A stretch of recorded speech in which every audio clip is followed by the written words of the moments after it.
बच्चों, कैसे हैं आप सभी? मैं आशा करती हूँ आप सभी लोग स्वस्थ और प्रसन्न होंगे। आज हम हमारा पाठ पत्र लेखन को पढ़ेंगे और समझेंगे। तो आइए उस पाठ को प्रारंभ करते हैं। यह है हमारा पाठ 27, पत्र लेखन। हमारे जीवन में पत्र लिखने का बड़ा महत्व है। पत्र मन के विचारों को प्रकट करने का सर्वोत्तम साधन है। क्या है? सर्वोत्तम साधन, सबसे अच्छा साधन माना जाता है पत्र लेखन को। वैसे भी लिखित भाषा एक स्थायी भाषा होती है, अतः पत्र भी लिखित भाषा का एक उदाहरण है। तो यह सर्वोत्तम साधन और स्थायी साधन है। संकोचवश कभी कभी हम अपने भावों को किसी सामने प्रकट नहीं कर सकते। उन्हीं भावों को हम पत्र में लिखकर प्रकट कर सकते हैं आसानी से, वो भी। इस पत्र लेखन एक ऐसा साधन है जिसके द्वारा व्यक्ति अपने विचारों को अपने मित्रों व संबंधियों में व्यक्त करता है। पत्र लेखन आज के युग का महत्वपूर्ण साहित्य अंग बन गया है। पत्र लिखने में बहुत सारी बातों को ध्यान रखना पड़ता है जो कि निम्नलिखित बताई गई हैं। पत्र की भाषा सरल और सुबोध होनी चाहिए। पत्र का अनावश्यक विस्तार ना हो, बहुत ज़्यादा लंबा नहीं खींचना चाहिए। पत्र की विषय वस्तु स्पष्ट हो ताकि पाठक को उसका अर्थ और आशय का बोध हो सके। पत्र के कुछ अंग होते हैं। पहला होता है स्थान व तिथि का अंग। पत्र के ऊपरी सिरे पर दाईं ओर भेजे जाने का स्थान व दिनांक यानी तारीख लिखी जाती है। दूसरा है संबोधन या प्रशस्ति। पत्र प्रारंभ करने से पहले पत्र के बाईं ओर सबसे ऊपर जिसको पत्र लिखा जा रहा है उसके लिए संबोधन के अनुसार संबोधन का प्रयोग करना चाहिए। जैसा संबंध हो उस तरीके का संबोधन प्रयुक्त में लिया जाता है, जैसे बेटा, बेटी, प्रिय, जो भी है। शिष्टाचार। संबोधन के बाद उसके नीचे संबंध के अनुसार शिष्टाचार सूचक शब्दों का प्रयोग करना चाहिए। चौथा, प्रमुख विषय। उसके बाद पत्र का मूल विषय जो समाचार में लिखना हो वह लिखना चाहिए। पांचवा आता है समाप्ति। पत्र समाप्त हो जाने पर उसके नीचे दाईं ओर पत्र लेखन को अपना नाम लिखकर लिखना चाहिए और संबंध का भी उल्लेख कर देना चाहिए। छठा है पता। पोस्ट कार्ड अथवा लिफाफे पर जिसे पत्र भेजना है उसका नाम, कार्यालय का नाम, भवन, गली, मोहल्ले और नगर का नाम, पोस्ट ऑफिस, जिले व प्रदेश का नाम और पिन कोड नंबर स्पष्ट रूप से लिखने चाहिए। जैसे कि सेवा में दिनेश चंद्र जी, 175 ए विकासपुरी, नई दिल्ली, और ये पिन कोड। यहाँ पर एक पत्र का नमूना दिया गया है जिसमें एक स्थान पर हमें स्थान भरना होता है, दिनांक दी होती है जहाँ पर हम भेजने वाले का स्थान लिखते हैं और दिनांक यानी तारीख लिखते हैं। पूज्य दादाजी, चरण स्पर्श और नमस्ते। इस बीच में पत्र का जो हमें बात लिखनी है वह लिखी जाती है और आखिर में इस तरीके से इन्होंने लिखा, आपका आज्ञाकारी पौत्र यानी पोता सुधांशु। अब यहाँ पर पत्र के प्रकार दिए गए हैं। पत्र 3 प्रकार के होते हैं। पहला होता है व्यक्तिगत पत्र, दूसरा व्यावसायिक पत्र और तीसरा प्रार्थना पत्र। व्यक्तिगत पत्र, ये पत्र संबंधियों, मित्रों तथा अन्य सामाजिक संपर्क वालों को लिखे जाते हैं।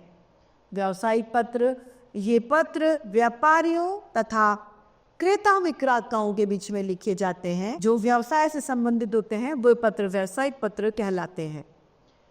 फिर होता है प्रार्थना पत्र। प्रार्थना पत्र प्रधानाचार्यों और कार्यालयों के अधिकारियों के नाम में लिखे जाते हैं। पारिवारिक पत्रों के संबोधन, प्रशिष्ट एवं समाप्ति के स्वनिर्देश। पत्र लेखक पत्र प्राप्त करता, यदि पुत्र लिखेगा तो पिता प्राप्त करेगा, पिता लिखेगा तो पुत्र प्राप्त करेगा, मित्र लिखेगा तो मित्र ही प्राप्त करेगा, शिष्य लिखेगा तो गुरु, और गुरु लिखेगा तो शिष्य प्राप्त करेगा, अपरिचित लिखेगा तो अपरिचित ही प्राप्त करेगा, पुत्र लिखेगा तो माता या माता प्राप्त करेगी, माता लिखेगी तो पुत्र प्राप्त करेगा, छोटा भाई लिखेगा तो बड़ा भाई प्राप्त करेगा, छोटी बहन लिखेगी तो बड़ी बहन प्राप्त करेगी, ग्राहक लिखेगा तो विक्रेता प्राप्त करेगा, प्रार्थी लिखेगा तो अधिकारी प्राप्त करेगा।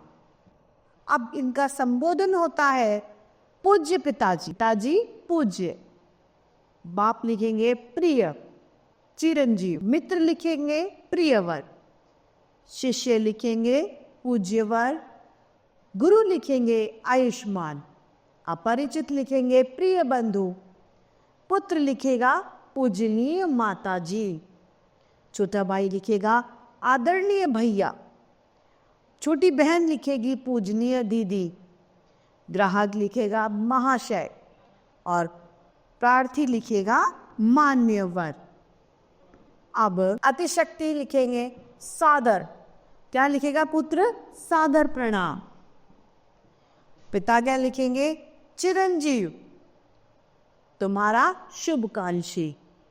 मित्र लिखेगा नमस्ते तुम्हारा, शिष्य लिखेगा सादर प्रणाम आपका स्नेहकांक्षी, गुरु लिखेंगे शुभ आशीष तुम्हारा शुभेच्छु, अपरिचित अपरिचित को लिखेगा नमस्कार आपका, पुत्र लिखेगा सादर प्रणाम आपका दुलारा या आपका प्यारा, छोटा भाई लिखेगा प्रणाम आपका अनुज, छोटी बहन लिखेगी प्रणाम तुम्हारे विश्वास पात्र, ग्राहक लिखेगा कुछ भी नहीं और लिखेगा आपका विश्वास पात्र, प्रार्थी भी कुछ नहीं लिखेगा और लिखेगा आपका विश्वास पात्र। अब यहाँ पर एक प्रार्थना पत्र है, प्रधानाचार्य को प्रार्थना पत्र आवश्यक कार्य के अवकाश के लिए। इसमें सबसे पहले यहाँ लिखना है सेवा में श्रीमान प्रधानाध्यापक जी, सर्वोदय विद्यालय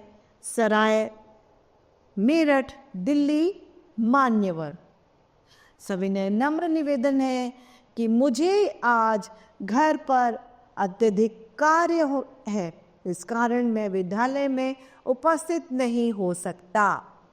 कृपया मुझे 5 सितंबर तथा 6 सितंबर का अवकाश प्रदान करें। धन्यवाद, आपका आज्ञाकारी शिष्य गौरव भारद्वाज। और दिनांक अगला है, अपने विद्यालय के प्रधानाचार्य को बीमारी के लिए अवकाश पत्र लिखना है। अब लिखेंगे सेवा में श्रीमान प्रधानाचार्य महोदय, लीलावती बाल विद्या मंदिर शक्तिनगर दिल्ली। फिर लिखेंगे महोदय, सविनय नम्र निवेदन है कि साय विद्यालय से घर पहुंचने पर मुझे तीव्र ज्वर हो जाने की वजह से मुझे डॉक्टर ने 3 दिन का विश्राम करने की सलाह दी है, अतः मैं दिनांक 17 से 19 तक विद्यालय उपस्थित रहने में असमर्थ हूँ, अतः मुझे 3 दिनों का अवकाश स्वीकृत करें। आपका आज्ञाकारी शिष्य कनिष्का खंडनवाला, कक्षा 8वीं, और दिनांक लिख देंगे। तो इस तरीके से हमारा यह पाठ पत्र लेखन समाप्त होता है। मैं आशा करती हूँ आप सभी लोगों को यह पाठ भली भांति रूप से समझ में आया होगा। तो आज के लिए इतना ही, फिर मिलते हैं। धन्यवाद।